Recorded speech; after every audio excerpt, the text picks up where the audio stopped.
దేవుని మహోన్నతమైన నామమునకు నిత్యము మహిమ కలుగునుగాక. నేటి దిన వాక్య ధ్యానం కొరకు యోన గ్రంథం 2వ అధ్యాయం. ఒక అద్భుతమైనటువంటి ప్రార్థన ఈరోజు మనం ధ్యానం చేయబోతున్నాం. మనుషులు ప్రార్థన చేసిన స్థలాలన్నిటిలోనూ ఈ స్థలం అసమానమైనది. ఏ వ్యక్తి ఇంకెప్పుడు చెయ్యలేని ఒక స్థలం చేప కడుపు. చాలాసార్లు కొండ శిఖరములకు ఎక్కి ప్రార్థించిన వారిని మనము చూశాం. ఇసుక తెన్నెల మీద ప్రార్థన చేసిన వారిని మనం చూశాం. అరణ్యంలో ప్రార్థన చేసిన వారిని చూశాం, విన్నాం. దేవాలయాల్లో ప్రార్థన చేసిన వారిని మనం గమనించగలిగినాం. కానీ ఒక ఆశ్చర్యకరమైన అసమానమైనటువంటి ప్రార్థనా స్థలం ఈ గొప్ప చేప కడుపులో స్థలమే. అయితే మనం ఎక్కడున్నా, మనం కష్టం ఎంత విపరీతమైనదైనా, మనం ఎలాంటి అత్యవసర స్థితిలో ఉన్నా, ఏకైక నిజదేవుడు మన ప్రార్థన వినగలడు అని మనం జ్ఞాపకం చేసుకోవాలి. మన ప్రార్థన దేవుడు ఖచ్చితంగా వింటాడు. మనం ఏ స్థలంలో నుంచి ప్రార్థన చేశాము అన్నది ముఖ్యం కాదు, మనం చేసిన ప్రార్థనే ముఖ్యం. ఈ యొక్క ప్రార్థనలో యోన తనను చేప కడుపులో నుంచి విడిపించమని దేవునికి ప్రార్థన చేయటం లేదు. ఇది మనం గమనించవలసిన విషయం. తాను దేవుని వైపు మళ్ళీ తిరుగుతున్నాడు. దేవుడు తనను విడిపిస్తాడని అతన్ని ఊహించినట్లుంది. ఎందుకనంటే తను చేసినటువంటి అపరాధం నిమిత్తమై తను ప్రభు సన్నిధిలో పశ్చాత్తాపం పడుతున్న ప్రార్థన, ఉపద్రవంలో ఉండి ప్రార్థన చేస్తూ ఉన్నానని చెబుతున్న మాట, పాతాళ గర్భంలో నుండి నేను మొరపెడుతున్నానని తను భావిస్తూ ఉన్నాడు. నువ్వు తప్పకుండా నా ప్రార్థన ఆలకిస్తావు అని దేవుడి మీద నమ్మకాన్ని కనపరుస్తున్నాడు. సముద్రంలో పడి చావకుండా తను కాపాడేందుకు దేవుడు ఎన్నుకున్న సాధనమే ఆ చేప.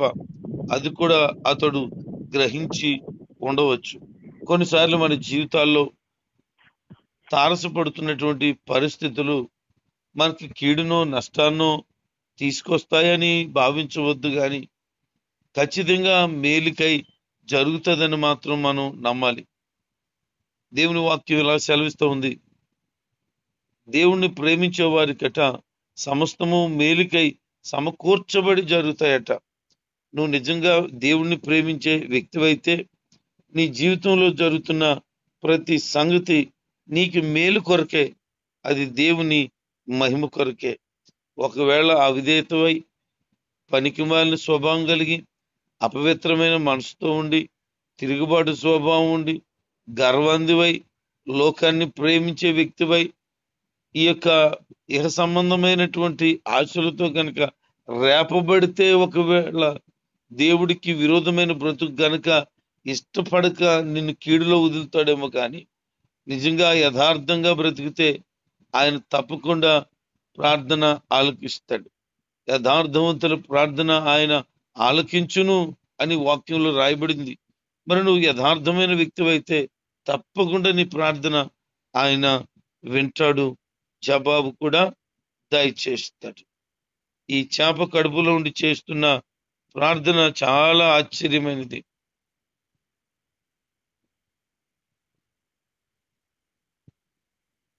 తొణకుండా మృత్యువును ఎదుర్కొనేందుకు ప్రశాంతంగా సిద్ధమయ్యాడు.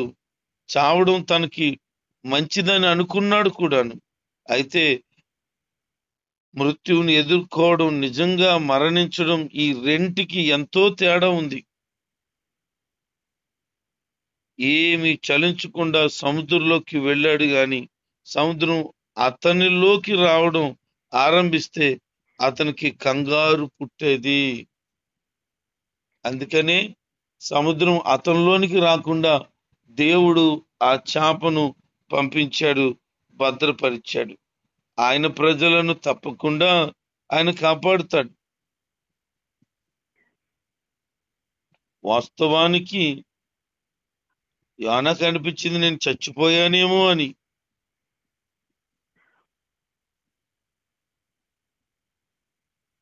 ఒకవేళ యోనా గనక ఆ చేప కడుపులో చనిపోయి ఉండుంటే ఒక గొప్ప పట్టణం నాశనం అయిపోయి ఉండేది. కానీ దేవుని ఉద్దేశం యోనా చనిపోవడం కాదు, యోనా సజీవముగా ఉండాలి. మృత సముద్రంలో 6-7 ఇలాంటి ఒక పెద్ద చేపలను గడిచిన కాలంలో పరిశోధకులు కనుగొన్నారు. ఆ చేపట చాలా విస్తీర్ణత కలిగి ఉంటదట, కొన్ని టన్నులు బరువు ఉంటదట, దానికి చాలా పెద్ద కడుపు ఉంటదట, ఖాళీ స్థలం ఉంటదట. అది 7 రోజులు ఏమి తినకుండా తాగకుండా ఉండగలదట. యోనా చేప కడుపులో ఉన్నాడు సజీవంగా అంటే యోనాను మింగిన తర్వాత అది ఏమీ తినకుండా తాగకుండా ఉంది. ఒకవేళ ఏమన్నా తిన్నా తాగినా లోపల జీర్ణావస్థ పనిచేయడం ప్రారంభిస్తే యోనా ఆహారం అయిపోవును ఆ చేపకి. కానీ దేవుడు దాని నోటిని ఆపాడు, లోపల ఉన్నటువంటి జీర్ణ వ్యవస్థను కూడా ఆపేశాడు. జీర్ణక్రియ జరగనీలేదు దేవుడు.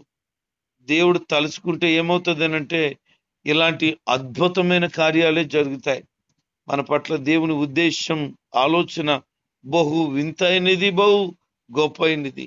ఎందుకనంటే ఆయన నిన్ను కాపాడి రక్షించి సంరక్షించుట కొరకు ఆయన చేసే కార్యము ఎంతెంత గొప్పదో.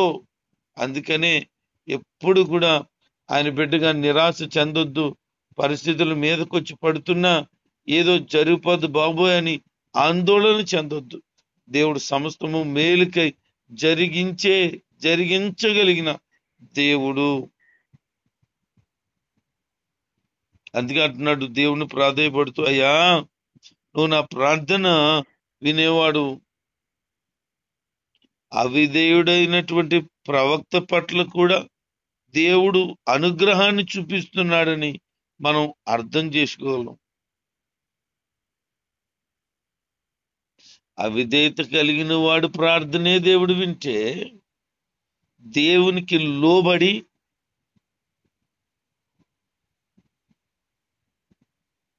ఆయనకు ఇష్టమైన జీవితాన్ని జీవిస్తే మరి ఇంకా ఎంతగా ఆయన వారి ప్రార్థన వింటాడో కదూ. చాలాసార్లు నా ప్రార్థన దేవుడు వినలేదు అని భావిస్తే ఒక అవిధేయత కలిగినటువంటి యోనా ప్రార్థన విన్నాడు. మరి నీ ప్రార్థన విండా? ఖచ్చితంగా వింటాడు. అతను అంటాడు, అయ్యా నన్ను అగాధం కమ్ముకుంది, అలలు నాకు ఉన్నాయి, నన్ను అవి ముంచేస్తున్నాయి, నా పరిస్థితి అంతా కూడా అయోమయంగా ఉంది. అయితే అతను అంటున్నాడు, నేను నీ సన్నిధానం నుంచి త్రోసివేయబడ్డాను, నీ పరిశుద్ధ ఆలయంపు మళ్ళీ తిరిగి చూస్తాను అని అనుకున్నాను, నా ప్రార్థన నువ్వు విన్నావయ్యా అంటున్నాడు. దేవుని సహాయం కోసం ప్రార్థన చేస్తే ఆయన సహాయానికి అందరంత దూరంలో మనల్ని ఉంచగలిగిన ప్రమాదం, కష్టం ఏమీ లేదు. ఎందుకంటే దేవుని బిడలుగా ఆయన సహాయాన్ని మనం కోరితే తప్పకుండా ఆయన చెప్తున్న మాట ఏంటంటే, రక్షింప నేరక ఉండినట్లు నా హస్తము కొరచ కాలేదు, విననేరక ఉండినట్లుగా నా చెవులు మందం కాలేదు. ఎంత గొప్ప దేవుడు! నువ్వు ఏ స్థితిలో, ఏ స్థలంలో నుండి మొర్ర పెట్టినా ఆయన తప్పకుండా తప్పకుండా తప్పకుండా జవాబిస్తాడు. ఒకవేళ చాలా కాలం నుంచి ఒకే అంశం కొరకై ప్రార్థన చేస్తూ ప్రార్థనకు జవాబు పొందుకోకుండా ఉన్నావా? తప్పకుండా ఆయన వింటున్నాడు. తగిన సమయంలో జవాబు నీకు దయచేస్తాడు. మనకి ఈ లోక ఆలోచనలే నిబ్బరాన్ని, ధైర్యాన్ని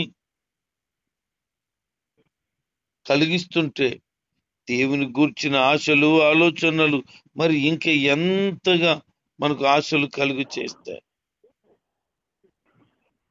ఇక్కడ ఒక ప్రార్థన చేస్తున్నాడు, అయ్యా నీ పరిశుద్ధ ఆలయము అంటున్నాడు. పరిశుద్ధ ఆలయం అంటే ఈ భూమి మీద ఉన్న ఆలయం గురించి చెప్పటం లేదు, బహుశా పరలోక సంబంధమైన ఆలయం గురించి చెప్తున్నాడు.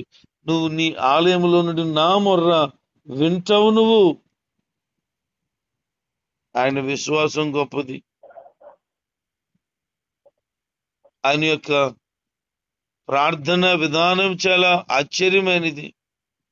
అగాధంలో ఉన్నానని, ప్రాణం నాశనమయ్యే స్థితిలో ఉన్నానని, మళ్ళీ నేను తిరిగి వస్తానా అని అనుమానం కలిగిన పరిస్థితిలో ఉన్నానని, నేను సముద్రం యొక్క అడుగు భాగంలో ఉన్నానని, నాకు తెలియకుండా ఈ భూమికి గడియలు వేయబడిన పరిస్థితిలోను, మూయబడిన స్థితిలోను ఉన్నానని నాకు అర్థమవుతుంది. నేను ఎక్కడో పర్వతాలు ఎక్కి దిగుతున్నట్లుగా అనిపిస్తుంది అంటున్నాడు. సముద్రంలో చేప కడుపులో ఉన్నటువంటి యోనాకు ఈ చేప చేస్తున్న ప్రయాణం కొండల్లో, లోయల్లో ఉన్నట్లుగా పైకి తీసుకెళ్తుంది, లోతుకు తీసుకొస్తుంది. అలాగున జరుగుతూ ఉండడాన్ని అతను గమనించాడు. మన జీవితంలో కొన్నిసార్లు హెచ్చు తగ్గులు జరుగుతూ ఉంటాయి. అయితే దాని ఉద్దేశం ఏంటి అని అంటే, మన జీవితంలో దేవుడు కార్యాలు చేయాలని తలుస్తున్నాడు.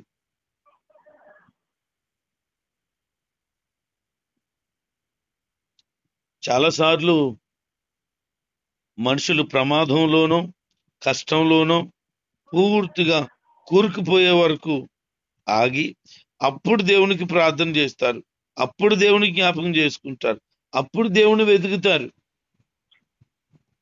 మొత్తం అంతా కాలిపోయిన తర్వాత వచ్చి ఆకులు పట్టుకుంటే ఏం ప్రయోజనం? అలాగున వారు ప్రయత్నాలన్నీ చేసేసేసి ఇక చివరికి నా బిడ్డ బ్రతికితే దేవుడికేనండి, మా కుటుంబం ఇలాంటి పరిస్థితులు ఉంది, ఈ అప్పులన్నీ తీరిపోతే మేము దేవునికేనండి. ఎప్పుడు పరిస్థితులన్నీ క్షేమంగా ఉంటేని ఈ స్వభావాన్ని మార్చుకోవాలి. దేవుడు ప్రార్థన ఎక్కడున్నా తప్పకుండా వింటాడు, ఎక్కడున్నా తప్పకుండా దేవుడు జవాబు దయచేస్తాడు. నేను ఒక వాస్తవంగా జరిగినటువంటి యథార్థ గాథ విన్నాను. అది ఏమనంటే, వైజాగ్ పట్టణం నుంచి ఒక ఆయన చెన్నై పిలువబడ్డాడట. ఎందుకు అనంటే అక్కడ దైవ వర్తమానం అందించటానికి. ఈ సేవకుడి దగ్గర ఒక పక్క ఛార్జీ ఉంది, రెండో పక్కకు రావడానికి ఛార్జీ లేదు, కాకపోతే కొంచెం సొమ్ము చేతిలో ఉంది. వైజాగ్ నుంచి బయలుదేరాడట.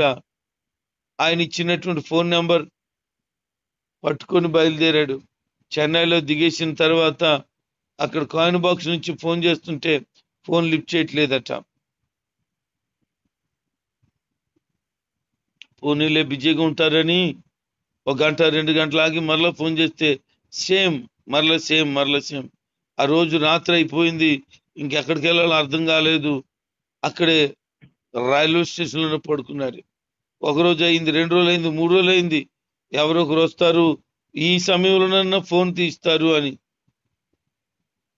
కానీ ఫోన్ తీయలేదు. రమ్మన్న వారు ఎవరో కూడా తెలియకుండా అయిపోయింది. ఒక దైవజనుడి జీవితం అలాగే రోడ్డు పాలైపోయింది. తిరిగి వద్దామనంటే ఛార్జీకి డబ్బులు లేవు. ఏం చేయాలో అర్థం కాలేదు. ఎవరినన్నా అడుక్కుందామంటే తన వల్ల కావటం లేదు. ఏం చేయాలో అర్థం కాక చాలా బిక్కిబిక్కిలాడిపోతున్నాడు. తన దగ్గర ఉన్నటువంటి చిల్లరతో ఏదో ఇడ్లీ కొనుక్కొని ఒక 4 రోజులు కాలం గడిపాడట. అంటే నాకు కబురు చెప్పిన దైవజనుడు ఒకవేళ ఫోన్ నెంబర్ పనిచేయక ఇబ్బంది పడుతున్నాడేమో, నన్ను చూడ్డానికి వస్తాడు అని అలాగే 4 రోజులు చూశాడట. ఇక ఇంటికి వెళ్ళిపోతే మంచిదే అనుకున్నాడు, కానీ చిల్లర కూడా అయిపోయింది. ఆకలిస్తుంది, ఏం చేయాలో అర్థం కాలేదు. ఇప్పుడు ఎవరిని అడగాలి? ఎవరికి ఆ భాష తెలుగు రావట్లేదు. చాలా ఇబ్బంది పడుతున్నాడట. ఇంకేం చేయాలో అర్థం కాలేదు. ఎక్కడన్నా ప్రార్థన చేసుకోవడానికి స్థలం ఉంటే బాగుండును అనుకుని అటు ఇటు ఇటు అటు తిరుగుతూ ఉంటుండగా ఒక జెంట్స్ అందరూ కూడా యూరిన్ పాస్ చేసేటువంటి ఒక చిన్న దుర్వాసనతో కూడుకున్న రొచ్చు ప్లేస్ కనబడిందంట. ఇక ప్రార్థన చేయడానికి ఇదే మంచి స్థలం అని ఆ రొచ్చు స్థలానికి వెళ్ళి మోకరించి ప్రార్థన చేశాడు. అయ్యా, ఫలానా సేవకుడు నన్ను రమ్మన్నాడు, అడ్రస్ వివరాలు పూర్తిగా ఇవ్వలేదయ్యా, నేను కూడా నీ చిత్తాన్ని కనిపెట్టకుండా వచ్చేసాను, అపరాధం మన్నించు, నువ్వే నన్ను మరలా ఇంటికి తీసుకురా నాయనా అని ప్రార్థన చేశాడు. ఆ ప్రార్థనా స్థలం రొచ్చు స్థలం. ప్రభు ఆకలేసేస్తుంది, ఆహారం పెట్టు, ప్రభు ఇంటికి వెళ్ళాలి, సాయం చేయి అని ప్రార్థన చేస్తుంటుండగా ఒక మతి స్థిమితం లేని వ్యక్తి ఇతను ప్రార్థన చేస్తున్న స్థలానికి వచ్చి తట్టాడట. అతను ప్రార్థన ఆపాడు, చూశాడు. చూస్తే మతి స్థిమితం లేని వ్యక్తి. ఆ వ్యక్తి ఇలరా ఇలరా ఇలరా అంటే ఇంకేం చేస్తాడు? ప్రార్థనా స్థలం విడిచిపెట్టి, ఆ రొచ్చు స్థలం విడిచిపెట్టి ఆ బయట ఉన్నటువంటి చిన్న గట్టు దగ్గర కూర్చున్నారట. కూర్చున్న తర్వాత ఆ మతి స్థిమితం లేని వ్యక్తి ఒక కవర్తో టిఫిన్ తెచ్చాడట. అతను వస్తున్నప్పుడు తెచ్చాడట. ఆ టిఫిన్ అతనికి అప్పగించి తిను తిను అన్నాడట. చాలా ఆశ్చర్యపోయి, ప్రభువా నాకు ఆకలిస్తుంది, అన్నం కావాలంటే ఇదిగో ఈ మతి స్థిమితం లేనోడిని నా దగ్గరికి పంపించావు అని ఎంతో కృతజ్ఞతలు చెప్పాడట. చెప్పిన తర్వాత టిఫిన్ చేసేసాడు. అతని దగ్గరున్న ఒక మూట ఇచ్చి నీకోసమే తీసుకో అన్నాడట. ఇదేట్రా, ఇప్పుడు టిఫిన్ ఇచ్చాడు, ఇంకో మూట తీసాడు, ఏమైంది అని ఆ యొక్క మూట ఓపెన్ చేసి చూస్తే మతి స్థిమితం లేక వాళ్ళని అడుక్కున్న చిల్లర ఉంది. ఎంత చిల్లర ఉందంటే కరెక్ట్ గా ఆ చెన్నై నుంచి వైజాగ్ రాగలడానికి ఎంతైతే ఛార్జీకి కావాలో అంత అక్షరాల ఉందట. అంత మాత్రమే కాదు, మరీ విచిత్రం ఏంటి అంటే ఆయన ఎక్కడికి వెళ్ళినా ఇంటికి వెళ్తే పిల్లలు ఏం తెచ్చావని అడుగుతారట. అందుకని ఖచ్చితంగా స్నాక్స్ కొనాల్సిందే. ఇప్పుడు ఇతని దగ్గర ఉన్నటువంటి ఆ చిల్లరి ఇస్తే నాకు వద్దు బాబు అంటే, లేదు నీయే తీసుకో, నీయే తీసుకో అన్నాడట. అప్పుడు ప్రభు సన్నిధిలో మరలా ప్రార్థించి, అయ్యా నేను ఎంత ఘోరమైన స్థితిలో ఉన్నానో, తిండి లేక రూపాయి చేతులు లేక నాయన బికారినైపోయానయ్యా, నా జీవితాన్ని మార్చు ప్రభువా అని చేసిన ఆ ప్రార్థన ప్రభు విన్నాడు. ఆ పూటకి శ్రేష్టమైన భోజనం పెట్టాడు. అంత మాత్రమే కాదు, దారి ఖర్చులు ఇచ్చాడు. అంత మాత్రమే కాదు, పిల్లలకు కావలసిన స్నాక్స్ కూడా దానం సమకూర్చాడు. ఆ దైవజనుడు వైజాగ్ వచ్చి తను జీవితంలో జరిగిన అఘోరమైన దుస్సంఘటనను సాక్ష్యం పంచుకున్నప్పుడు ఎంతో ఆశ్చర్యం అనిపించింది. నిజంగా దేవుడు ఏ స్థలంలో ఉంచి నువ్వు ప్రార్థన చేసినా వింటాడు. కొంతమంది కుటుంబానికి భయపడి, భర్తకు భయపడి వాష్రూమ్లో ప్రార్థన చేసిన వాళ్ళు ఉన్నారు. నిజమండి, నాకు తెలిసి ఒక సహోదరి వాష్రూమ్లో ఉండే ప్రార్థన చేస్తుందట తన భర్త యొక్క మూర్ఖత్వాన్ని బట్టి. అయితే దేవుడు అక్కడున్న ప్రార్థన కూడా విన్నాడు. విని అద్భుతమైన జవాబిచ్చాడు. ఆ మూర్ఖుడైన ఆ వ్యక్తినే మార్చేశాడు. నిజంగా ఎంత ఆశ్చర్యం! ఆమె చేసే ప్రార్థనా స్థలం వాష్రూమా, ప్రార్థనా స్థలం రొచ్చు స్థలమా, ప్రార్థనా స్థలం ఒక చేప కడుప, స్థలం ఎక్కడైతే ఏమవుతుంది? మనకు కావలసింది ప్రార్థనకు జవాబు కదా. ఈరోజు నీ విశ్వాసాన్ని పెంపొందించుకో, నిరాశ పడొద్దు, స్థలం గురించి ఆలోచన చేయొద్దు. తప్పకుండా నువ్వు ఏ స్థలం నుంచి ప్రార్థన చేసినా దేవుడు వింటాడు, జవాబు దయచేస్తాడని జ్ఞాపకం పెట్టుకో. నువ్వే స్థితిలో ఉన్నా తప్పకుండా నా దేవుని సహాయము నీకు ఉంటుంది. ఆయన అంటాడు, మోసపూరితమైనటువంటి విగ్రహాలను పూజించే వాళ్ళు ఉన్నారు, వారికి ఏమీ అనుగ్రహం కలగదు, దేవుని సహాయం వారికి కలగదు. కానీ నిన్ను ఆశ్రయించిన వారికి తప్పకుండా సహాయం కలుగుతుంది. అందుకనే దేవుని మనం ఆశ్రయిస్తే ఏ మేలు కొదువై ఉండదు అని ప్రభు సెలవిస్తున్నాడు. అతడు ఇంకా చేప కడుపులోనే ఉన్నప్పటికీ దేవుడు తనను విడిపిస్తాడని పాడుతూ అర్పణలు చెల్లించాలని, అలాగున్న దేవుడు నన్ను చేస్తాడని విశ్వాసాన్ని కలిగి ఉన్నాడు. నేను బయటకు వస్తాను, బలిస్తాను, దేవుని గణపరుస్తాను, మొక్కుబడులు చెల్లిస్తాను అని తను విశ్వాసంతో పలుకుతున్నాడు. తప్పకుండా చెల్లిస్తానని.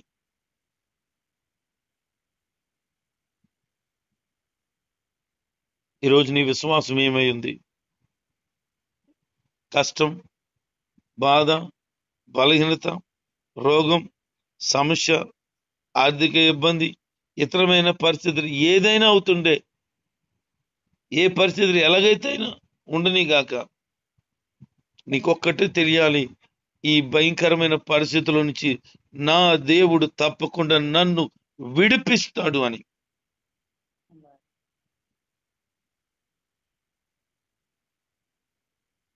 ఇక్కడ ఒకటి మనకు అర్థం చేసుకోగలుగుతున్నాం. ఈ యొక్క గ్రంథంలో ఒక్క యోనా తప్ప ప్రతి ఒక్కరు దేవుని సంకల్పానికి తల వంచుకుంటున్నారు. యోనా అవిధేయత తర్వాత దేవుడు అతన్ని కూడా ఒక విధేయుడిగా మార్చాడు, ఒక గొప్ప సాక్షిగా నిలబెట్టాడు. ఈరోజు ఈ మాట్లాడుతున్న బిడ్డలారా, మీ జీవితం ఎలా ఉంది? ఉపద్రవంలో ఉందా? వేదనలో, కీడులో ఉందా? నా దేవుడు తప్పకుండా నీకు జవాబిస్తాడు. నిన్ను మేలార్థమైన కార్యాల చేత నింపుతాడు, నిన్ను ఘనమైన సాక్షిగా ఆయన నిలబెడతాడు.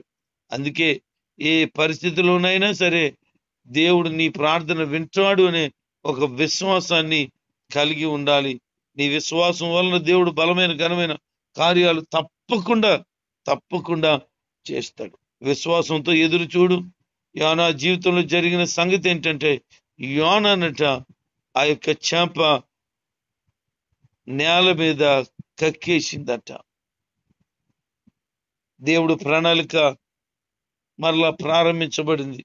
తప్పిపోయి దూరం పోయాడు, గాని దేవుడు తనని మళ్ళీ సరైన మార్గంలో నడిపిస్తున్నాడు. నువ్వు ప్రార్థన చేసే వ్యక్తి అయితే మార్గం తప్పి తిరుగుతున్నా దేవుడు నిన్ను సరి అయిన మార్గంలో నడిపిస్తాడు. అందుకే ఈరోజు నీ ప్రార్థన ఏమై ఉండాలంటే, ప్రభువా నేను సరి అయిన మార్గంలో నడిచేటట్లుగా నాకు సహాయం చేయమని ప్రార్థన చేయి. తప్పకుండా దేవుడు కార్యం చేస్తాడు. దేవుడి మాటలు దీవించి ఆశీర్వదించును గాక. ఆమేన్.